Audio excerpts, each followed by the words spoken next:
Sir liquor scam పేరుతో రాజకీయంగా వైఎస్ఆర్ కాంగ్రెస్ పార్టీని కానీ వ్యక్తిగతంగా మిమ్మల్ని కానీ ఇబ్బంది పెట్టే ప్రయత్నం ఏమైనా ప్రభుత్వం చేస్తున్నట్టు వైఎస్ఆర్ సిపికి జగన్కు ఈ పోరాటాలు కొత్త ఏం కాదు.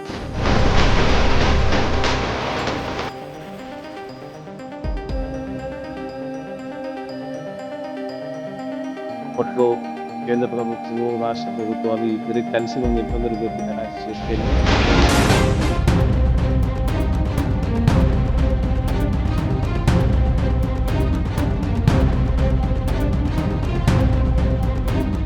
గత ఏడాది సార్వత్రిక ఎన్నికల్లో కేవలం 11 అసెంబ్లీ సీట్లు మాత్రమే దక్కించుకున్న వైసీపీ అధినేత వైఎస్ జగన్మోహన్ రెడ్డి రాజకీయంగా ఈ పాటికి నామరూపాలు లేకుండా పోవాల్సిందే. కానీ ఘోర ఓటమి నుంచి నెల రోజులకే తేరుకుని మళ్లీ మనదే విజయమని వైసీపీ శ్రేణులకు ధైర్యం చెప్పడం చిన్న విషయం కాదు.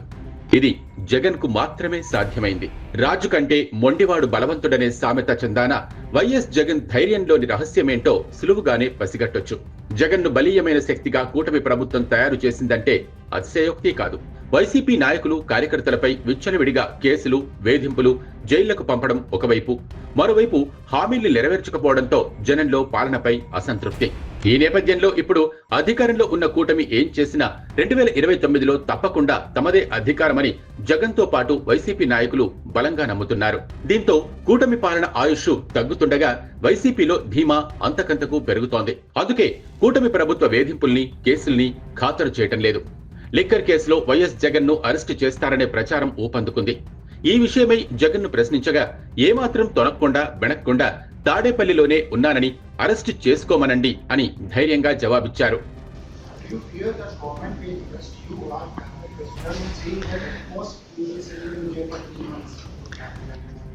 I'm in Vijayawada. If they want to, they're welcome. Who's stopping them? ఆ సమాధానంలో కూటమికి హెచ్చరిక, కేసు, జైలు అంటే లెక్కలేనితనం కనిపిస్తోంది. ఇవన్నీ ఎక్కడి నుంచి వచ్చాయంటే జగన్ లో భవిష్యత్తు మనదే అనే అపారమైన ధీమా, విశ్వాసం, తనకు తప్పకుండా సమయం వస్తుందని, ఆ రోజు ఒక్కొక్కరి అంతూ చూడొచ్చనే కసి బలంగా కనిపిస్తున్నాయి. అందుకే పదే పదే జగన్ అమావాస్య పోయిన తర్వాత వెలుగు వస్తుందని అంటుంటారు. లిక్కర్ కేసులో జగన్ ను జైలుకు పంపి కూటమి సాధించే సంగతేమో గాని ఆయన్ను మరింత మొండివాడిగా తయారు చేస్తోంది. ఇలాంటి అంశాలు ప్రజానీకాన్ని రాజకీయంగా ప్రభావితం చేయగలిగేది శూన్యం. కేవలం కక్ష తీర్చుకోవడానికే జగన్ ను జైలుకు పంపొచ్చు.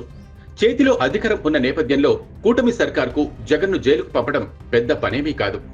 రెడీగా ఉన్నానని జగన్ కూడా అంటున్నారు. అయితే ఆ తర్వాత పరిణామాల గురించి సిట్ అధికారులు, ముఖ్యంగా లోకేష్ ఆలోచించుకోవాల్సిన అవసరం ఉంది. ఎందుకంటే చర్చకు ప్రతిచర్య ఉంటుందని న్యూటన్ థర్డ్ లా చెబుతోంది. అధికారంలో ఉన్నప్పుడు ఏం చేసినా తియ్యగా ఉంటుంది.